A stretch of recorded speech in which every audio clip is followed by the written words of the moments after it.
Histology Laboratory for Cartilage and Bone, Anatomy 2203. Examine slides 4 and 18 for hyaline cartilage. The slide or specimen that's on the field of view is slide number 4, trachea. And one can see on this particular surface the pseudostratified columnar epithelium that is ciliated that was examined previously. The tissue we're examining today is cartilage, and it extends from about where the tip of the arrow is now illustrating to approximately this area here, the remainder being of a denser type of connective tissue. So this is a specimen as seen at low power of hyaline cartilage. The substructure that can be made out even at this magnification, particularly on the side as indicated by the arrow, is a thin connective tissue capsule surrounding this cartilaginous piece known as the perichondrium. Inside the perichondrium we can see the matrix, or this made up of this extracellular type of material, sort of a homogeneous glassy type of material as indicated by the tip of the arrow, and constitutes the greater majority of this particular tissue. Remember, in the connective tissues, the extracellular materials are the predominant features. Now, scattered within this extracellular matrix are small cells. The cells of cartilage referred to as chondrocytes. And these are being illustrated at the tip of the arrow. And here are some that look like they've been blown up or have died somehow during processing. These small cells, the chondrocytes, reside in small spaces within this dense extracellular matrix known as lacunae. So each of the cells resides in a little space or a little container, so to speak, known as a lacuna. Let's briefly examine each of these substructural features at increased magnification. This is that portion of hyaline cartilage as seen at increased magnification. This layer here, from where the tip of the arrow is now illustrating to about this point, is the perichondrium, the connective tissue surrounding the cartilaginous block. This homogeneous glassy type of material scattered throughout the field and being traced by the arrow is the extracellular matrix. The cells, identified primarily by the nuclei, are the cells of cartilage known as chondrocytes. And they reside within a little space known as a lacunae. Most often, the cytoplasm fills the entire lacunae, and so the plasma lemma, or the cell membrane, resides right next to the wall of these lacunae, and sometimes they're difficult to actually visualize because the cell is filling this entire space. Sometimes it shrinks back and you can see just a little halo of where the lacunar space really is. Mainly what you're seeing in this preparation are the nuclei of chondrocytes as the cytoplasm has degenerated a little bit and shrunken back. So this is what's after that shrinkage or the death of the cytoplasm, one is seeing the lacunar space in these particular areas. But normally if you get a fairly decent one like these chondrocytes here, you can identified by the nuclear profile, the entire cytoplasm fills that little lacunar space, and you can see sort of the boundary just at the very tip of the arrow, this little hairline that goes around this particular cell. Nonetheless, each cell resides within a space known as a lacunae. This is slide number 18, again hyaline cartilage from the trachea, but stained using a subtly different method. Nonetheless, the same features as identified on the previous slide can be made out, and let's illustrate those. First of all, the connective tissue capsule or membrane surrounding the cartilage from here to here, known as the perichondrium. Next, one can make out chondrocytes residing within spaces known as lacuna. And the lacuna are scattered throughout the extracellular matrix, this homogeneous type of material shown here. Let me very briefly illustrate these details at increased magnification.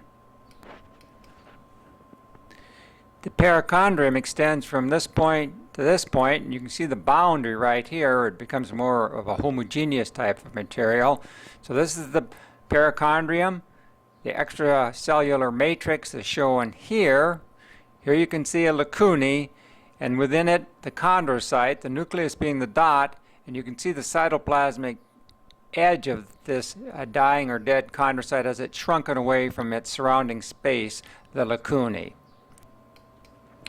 This is slide number 20, human epiglottis, stained specifically to demonstrate elastic cartilage. So this preparation has been stained to demonstrate elastin.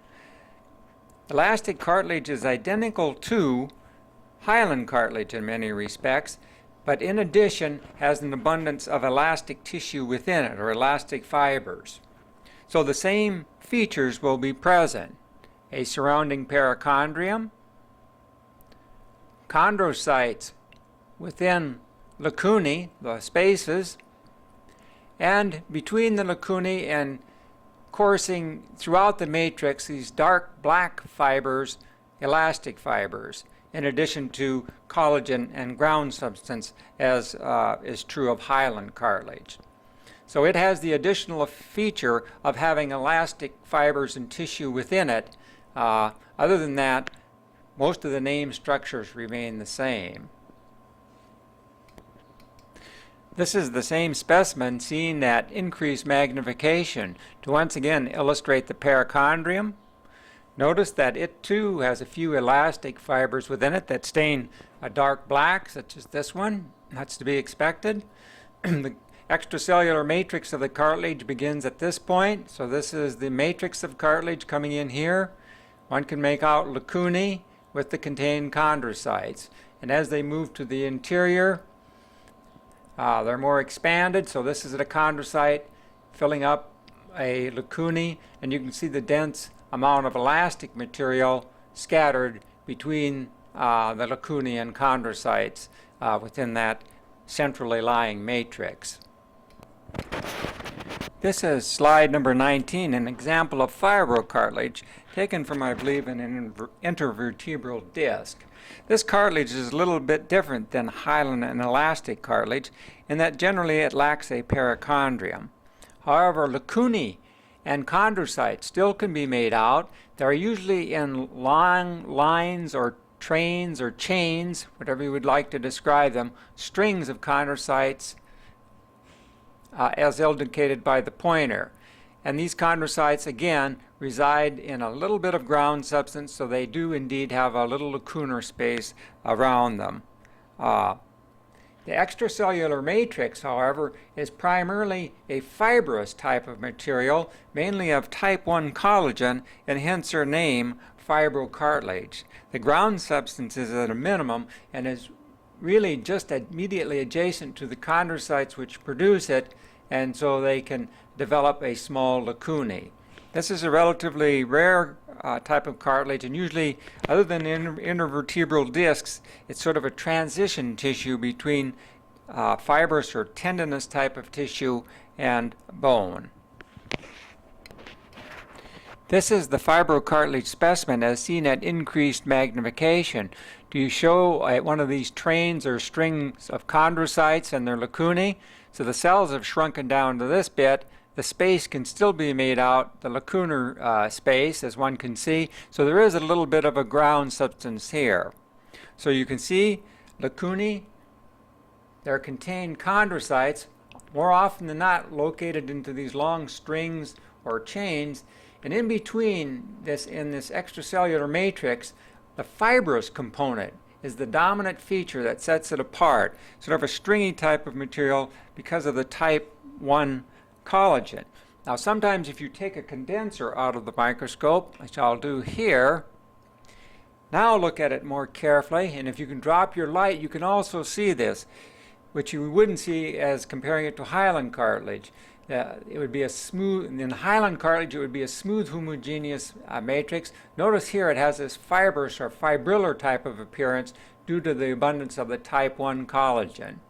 Remember, hyaline cartilage has a type 2 collagen associated with it, and together with the ground substance it has the same refractive index, so its cartilage matrix has a very homogeneous rather than a fibrillar appearance to it.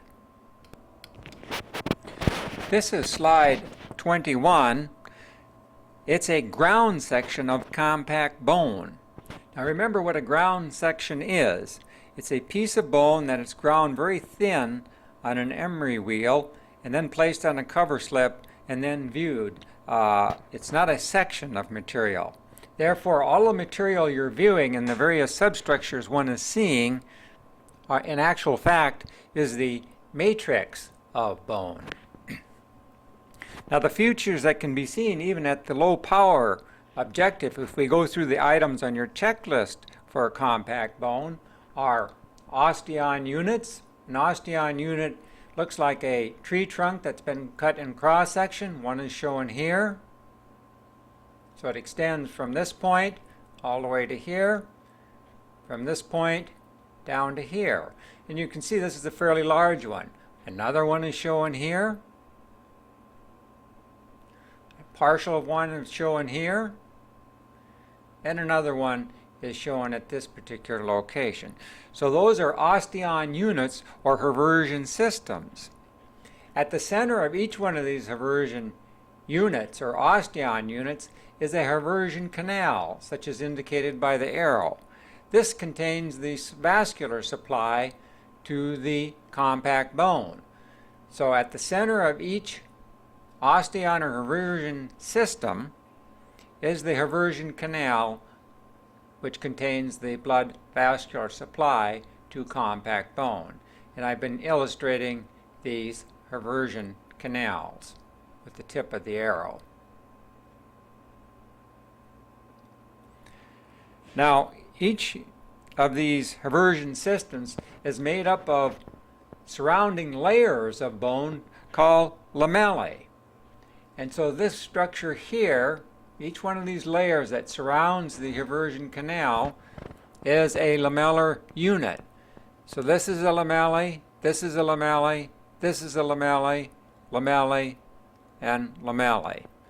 And if we look at this fragment of an osteon called an interstitial lamellae, you can see the lamellae one here. It's these layers or sheets of bone.